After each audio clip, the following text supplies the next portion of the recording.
Welcome back, everybody, and welcome if you're new. I have another week of fantastic new meals that we just tried and really enjoyed. I don't share meals that we don't enjoy, so you're always going to hear me say, these are good, these are fantastic. But I have to say, this week's selection, everything was so good. I didn't have a bad meal this week, so I didn't have to delete anything. And I hope you enjoy these. Now, all the recipe links are in the comment box below, so let's get to cooking.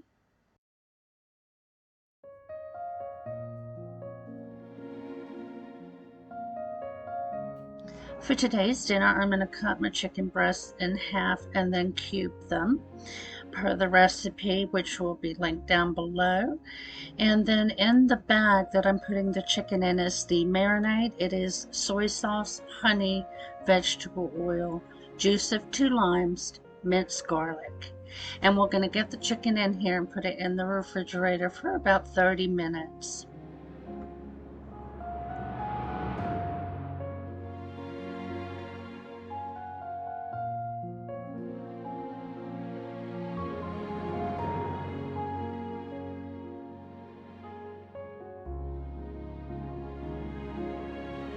While the chicken's marinated, I'm going to go ahead and make my sides.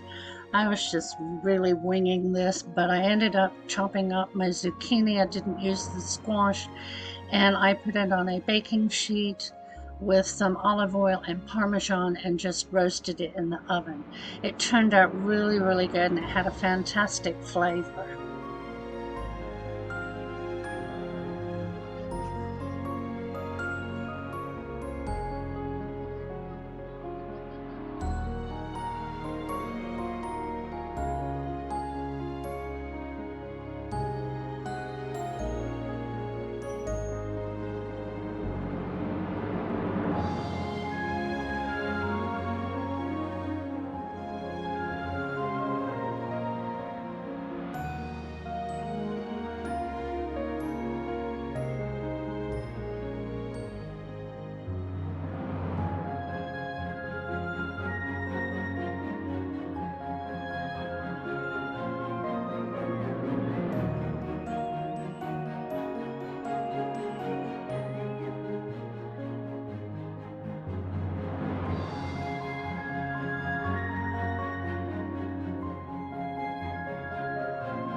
It was the end of the week, and I was using up all my vegetables that I had left, and the zucchini got used, and I also boiled these little red potatoes that I had left. I added some butter, milk, some of the butter, I don't know how you pronounce that. But anyway, all-purpose seasonings. And then I just left that on the stove with some butter to melt on it, and then it was time to get back to our chicken. So go ahead and get these chicken cubes on skewers and then get them on the grill. I used the Ninja Foodie indoor grill, but you can put them on any grill that you have. They were really good. The flavor of that marinade was fantastic, and I hope you give them a try.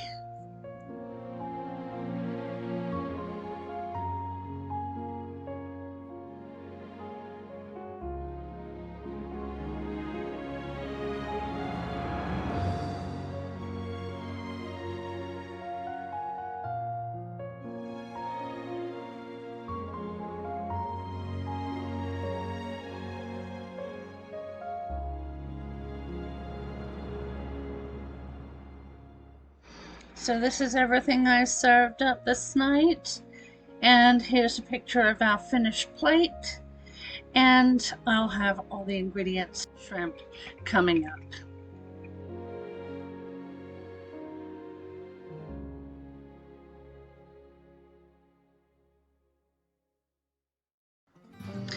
Today we're making salmon patties. Now I've made plenty of salmon patties in the past, but I usually do them in a pan with a little bit of grease, and I wanted to see how they did in the air fryer. I always get the skin bones removed, small cans of salmon, and no different. I'd had these cans for a while. I just found this new recipe, so I'm using what I had. So I'm getting those drained, and I'm going to put the salmon in the little bowl here.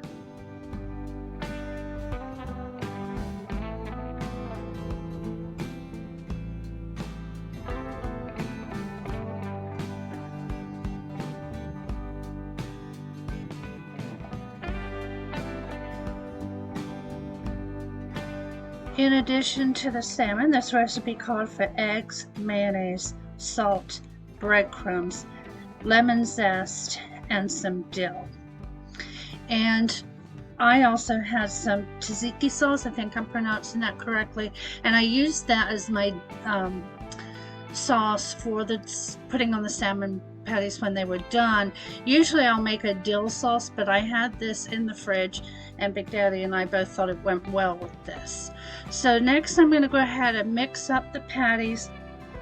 And then we're going to use a measuring cup, a half cup measuring cup, and we're going to pack as much we can into it and then tap it out and then put it on the plate. Now I did flatten these before putting them into the air fryer, but it was the perfect way to get equal sized patties so that they cooked equally in the air fryer.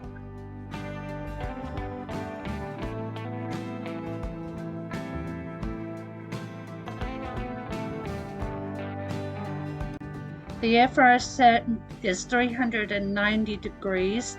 We're going to go ahead and spray the basket. It is preheated, and we'll put the salmon patties in here. Now they were falling apart just a little bit, and I was a bit worried about that, wondering if I should put more breading on them, but wait till you see them done. They're absolutely fantastic as is. You cook them for 8 minutes. You don't flip them. About 2 minutes before you get them out, go ahead and open the air fryer and spray with a little more oil, and that makes them super crispy. Here they are, and I'm telling you, the flavor was fantastic. The color, the crispiness, I could go on. I'm definitely making these again in the air fryer.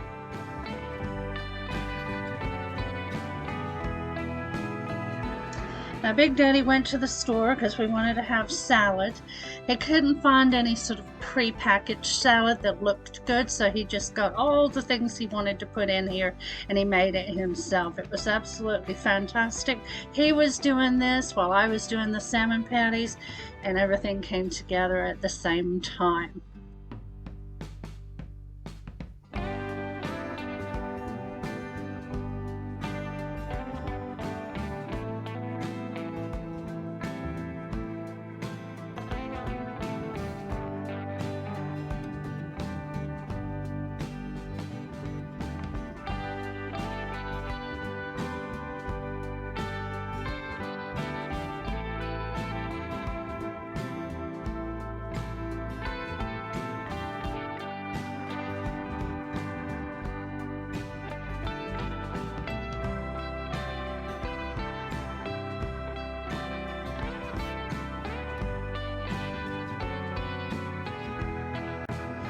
Okay, I've opened the tzatziki sauce here. I'm just going to let Big Daddy try it to see if he likes it, since he'd never had it before.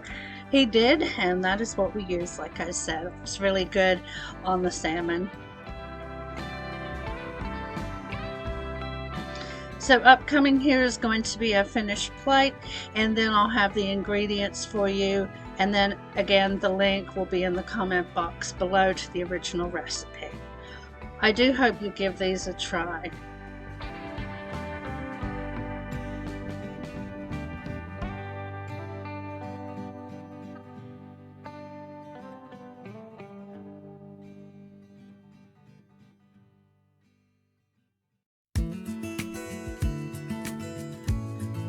Today, Big Daddy and I were having a lazy day. It was a weekend, so I decided to go ahead and use both my crock pots so we could go out and just hang out. So the first thing I'm going to make as a side for our chicken and gravy is pinto beans. I had them soaking all night long, so now I'm just cutting up some ham that we had left over. It was frozen. I had laid it out last night. And then we'll put in the other ingredients that go with it. And this cooks on low, I believe. I'm sorry, this cooked on high for 5 hours.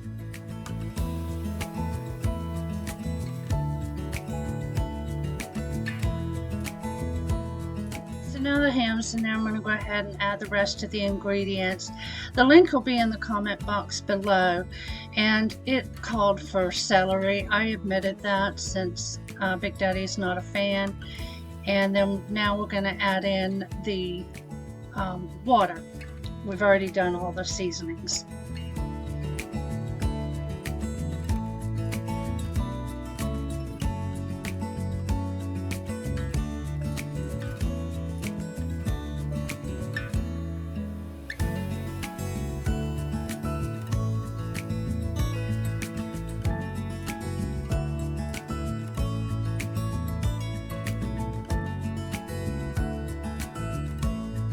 Now we're going to move along to the chicken and gravy.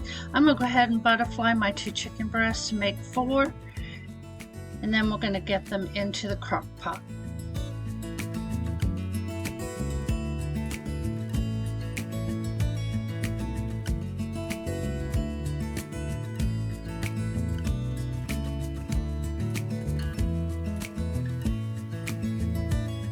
We're going to season these with some pepper and some garlic powder.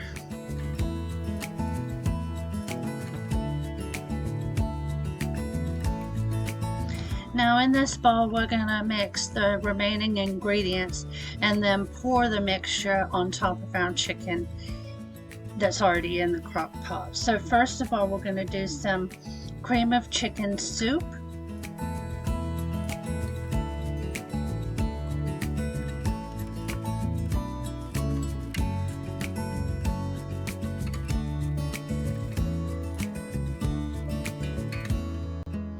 Now for our chicken broth, which I make my own with the granules, and we're going to add 2 packs of brown gravy mix.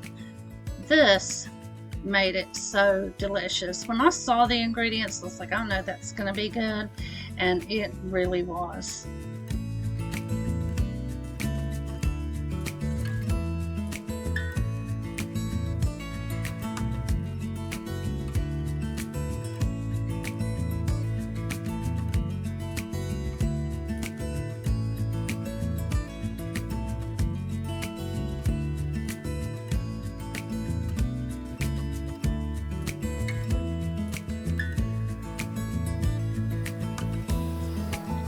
And last but not least, a 1/4 cup of flour, which thickens the sauce that we're going to pour on. Now this said to cover and cook on high for 3 to 4 hours or low 6 to 7, but I know my crock pot cooks thawed chicken in 3 hours on low, so I decided to do it on low. And it was done. I did check the temperature of the chicken. Now, being that I butterflied my chicken, they were fairly thin, so you do what you think your slow cooker would do, because if I had left them the full size, they probably would have taken a little longer to cook. And as you can see by the amount of gravy, you could certainly use a lot more chicken and have leftovers for another night.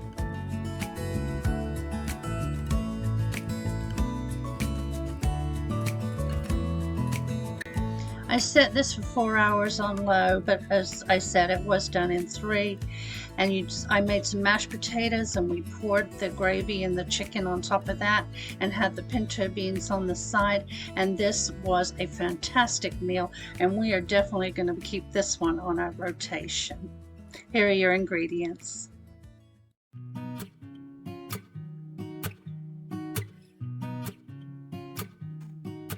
Well, I'm pretty sure most of us have made a Mississippi pot roast. This one has a different ingredient, and oh my goodness, I'm never going back. First of all, I'm just browning my roast on the outside. It's not cooking through, obviously, but it helps keep the juices inside when it cooks in the slow cooker. I had just finished breakfast on the griddle. That's why I'm using it versus the insert. It was just quick and easy, and I wanted to use the liner for quick cleanup. So now I'm adding the ranch. Yes, that's just the same.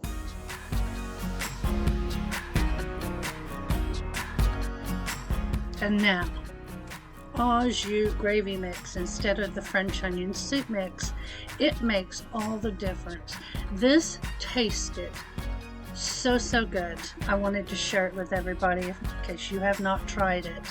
Yep, take out the onion soup mix, put in the au jus gravy. Everything else is the same. I will have the link in the description box below, and on there the author wrote French onion soup mix or au jus gravy mix, and I thought, that sounds delicious, and I'm glad I did it, and I hope you try it too.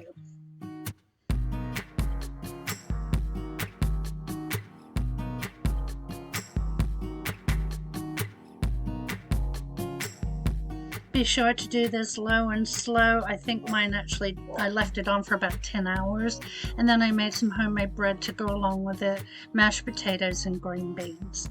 Here are your ingredients for the pot roast. Today I'm sharing with you my chocolate chip pudding cookies. I made these before with vanilla pudding. It turned out really good. Today I'm doing them with chocolate pudding. You can use any pudding you want, pistachio, banana, you name it, you can use it. These cookies are like regular chocolate chip cookies, but they have a softer and a more moisture texture in the middle. They're really good. So the first thing I'm doing is getting in the butter and the sugars and get them mixed first.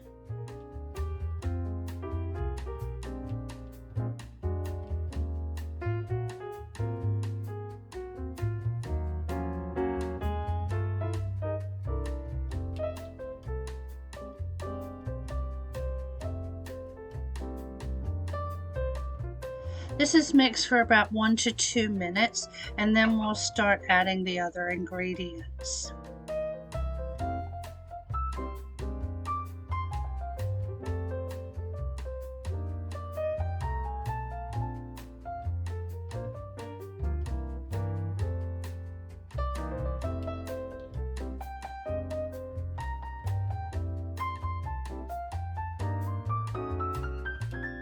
Now we're going to add the vanilla, and then we're going to add the eggs one at a time.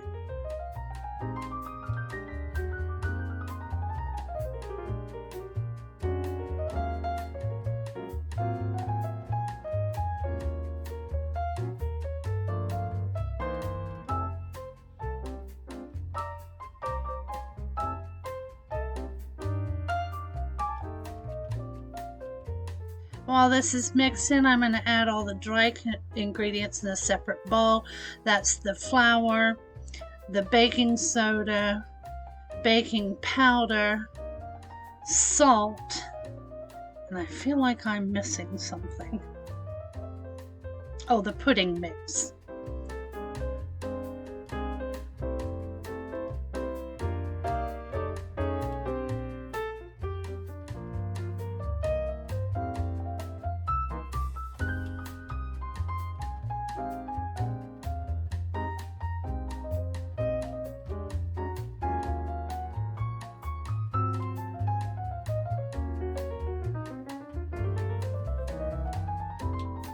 Now we're just whisking the dry ingredients together, and we're going to start adding this just a little bit at a time into the mixer.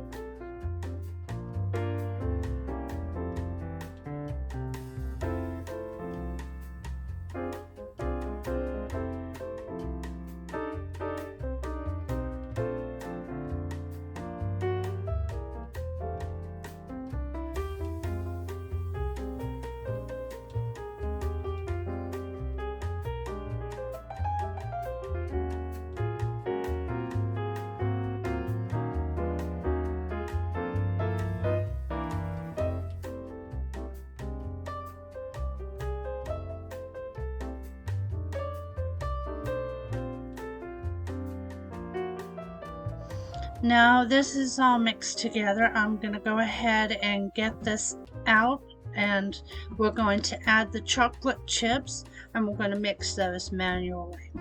Now this, I used a cup and a half as directed. It's all I had. I made these cookies once before with the vanilla pudding mix, and I used the entire bag. And I have to say, those were much more chocolatey. So you put as many chocolate chips in as you want.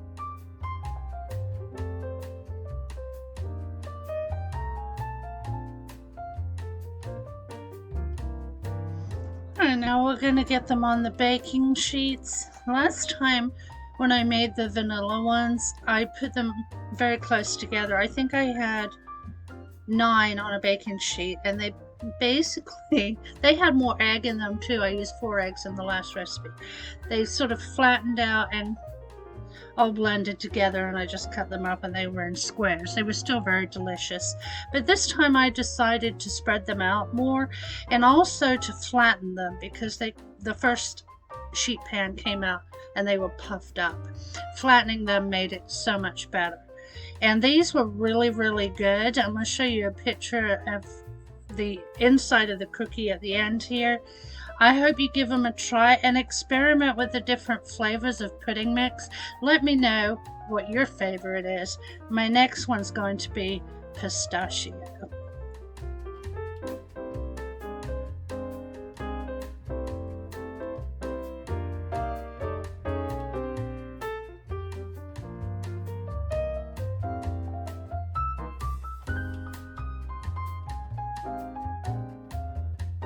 And here's what it looked like on the inside, and here are your ingredients.